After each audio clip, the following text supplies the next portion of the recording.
Welcome to Keep the Faith Ministry News. The governor of an island province in the central Philippines said Sunday at least 72 people died in the devastation wrought by Typhoon Rai in more than half of the towns that managed to contact him, bringing the death toll in the strongest typhoon to batter the country this year to at least 146.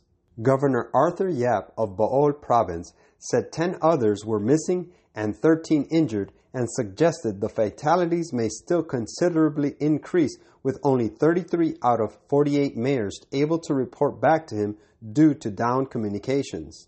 Officials were trying to confirm a sizable number of deaths caused by landslides and extensive flooding elsewhere.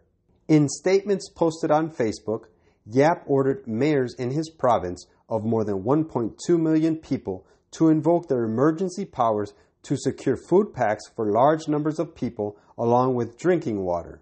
Both have been urgently sought in several hard-hit towns. After joining a military aerial survey of typhoon-ravaged towns, Yap said, quote, "It is very clear that the damage sustained by Bohol is great and all-encompassing." He said the inspection did not cover 4 towns, where the typhoon blew in as it rampaged through central island provinces on Thursday and Friday. The government said about 780,000 people were affected, including more than 300,000 residents who had to evacuate their homes. At least 64 other typhoon deaths were reported by the Disaster Response Agency, the National Police, and local officials. Most were hit by falling trees and collapsed walls, drowned in flash floods, or were buried in landslides. Officials on Dinagat Islands, one of the southeastern provinces first pounded by the typhoon, separately reported 10 deaths just from a few towns, bringing the overall fatalities so far to 146. President Rodrigo Duterte flew to the region Saturday and promised 2 billion pesos, $40 million in aid. He met officials in Maasin City in southern Leyte province, where he was born. Duterte's family later relocated to the southern city of Davao, where he served as a longtime mayor before rising to the presidency. Quote, "The moment I was born into this world, I told my mother, let's not stay here because this place is really prone to typhoons," Duterte told officials.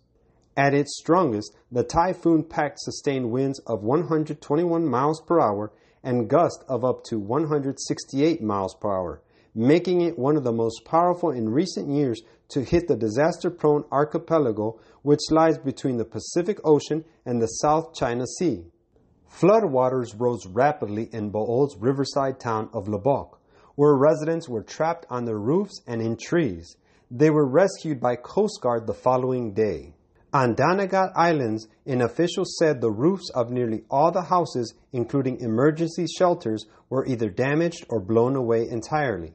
At least 227 cities and towns lost electricity, which has since been restored in only 21 areas, officials said, adding that 3 regional airports were damaged, including 2 that remain closed.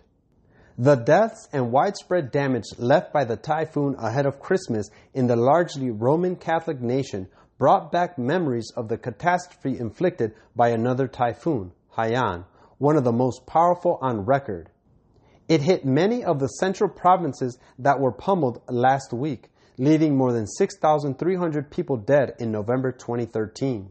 At the Vatican, Pope Francis expressed his closeness Sunday to the people of the Philippines, referencing the typhoon that destroyed many homes. About 20 storms and typhoons batter the Philippines each year. The archipelago also lies along the seismically active Pacific Ring of Fire region, making it one of the country's most susceptible to natural calamities. Quote, "It is God who holds in his hands the destiny of souls. He will not always be mocked. He will not always be trifled with. Already his judgments are in the land. Fierce and awful tempests leave destruction and death in their wake.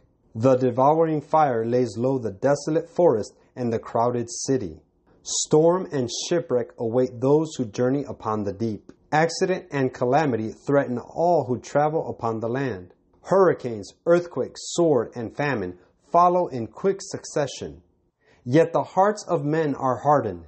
They recognize not the warning voice of God. They will not flee to the only refuge from the gathering storm. Testimonies to the Church, Volume 5, page 234. This is Keep the Faith Ministry News. Thank you for watching.